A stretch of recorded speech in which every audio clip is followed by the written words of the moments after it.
In the grand kingdom of Avanagar, Raja Virendra ruled with power unmatched.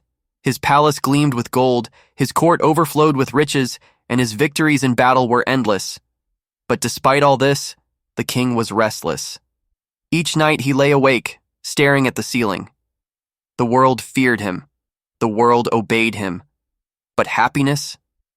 It slipped through his fingers like sand. One evening, after a grand feast, he turned to his chief minister and sighed, "What is left for me to conquer?" The minister hesitated before replying, "Perhaps the one thing you have not yet conquered, happiness." The king frowned. "And where does one find it?" "Some say there is a wandering monk, wise beyond measure. He speaks of peace greater than kingdoms." Intrigued, the king summoned the monk at once. The next morning, the monk arrived, a simple man in saffron robes, barefoot, his face carrying the serenity of a still lake.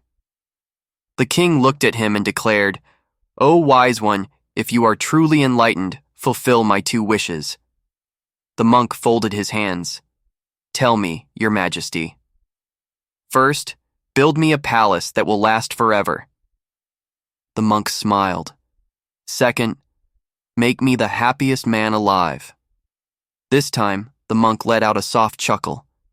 "These are great desires, Maharaj.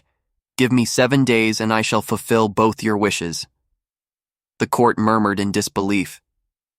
But the king, eager to see what the monk would do, agreed. In the shadows, however, one man was not pleased. Minister Rudran, the king's most trusted advisor. He had built his power on the king's greed and restlessness. If the monk succeeded, Rudran's influence would be lost. That night, Rudran approached the king and whispered, "Beware of men who speak in riddles, Maharaj. If wisdom were so simple, every beggar would be a king." The king smirked, but said nothing. For the first 3 days, the monk did nothing but observe. He walked through the kingdom, sat in the gardens, watched the king's court, and smiled at the people. The ministers grew impatient. The king frowned.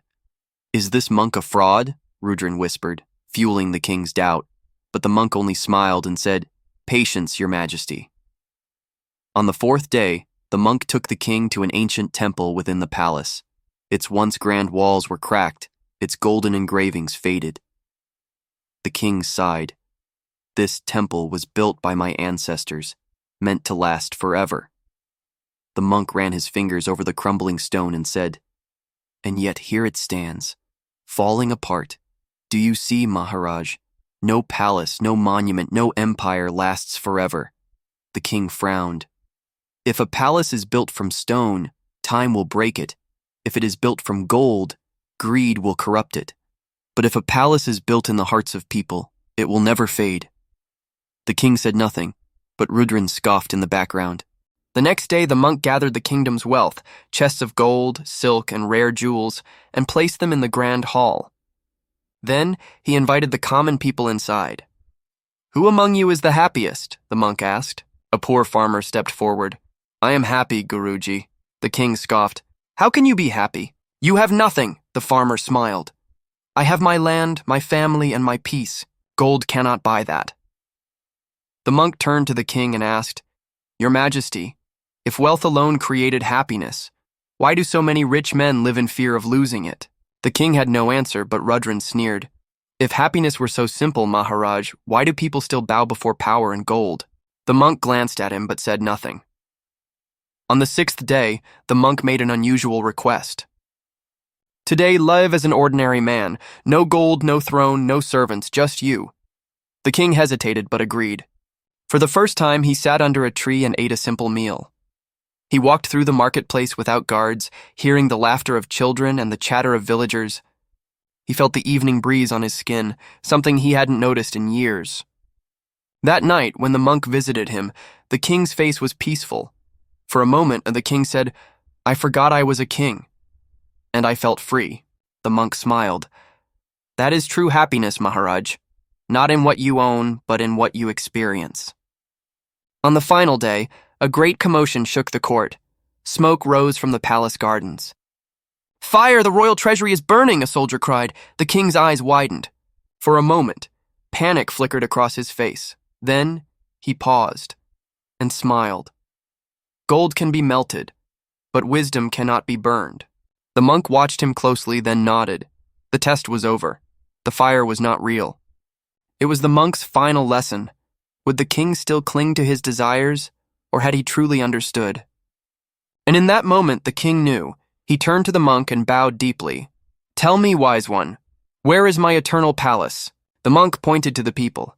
"In their hearts, Maharaj, your name will live, not through gold, but through justice and wisdom." The king's eyes glistened with understanding. "And happiness?" The monk smiled. "You stopped chasing it. That is why you have found it." As the monk prepared to leave, he planted a small sapling in the palace garden.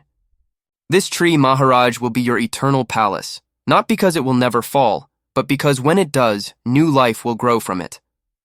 Years later, when Raja Virendra passed, his palace of stone did crumble. But his people, they still told his story, sitting under the great tree that had grown, its roots spread deep, its shade wide. The monk was right. Some things do last forever. If this story touched your heart, don't forget to like, share, and subscribe for more heartfelt tales.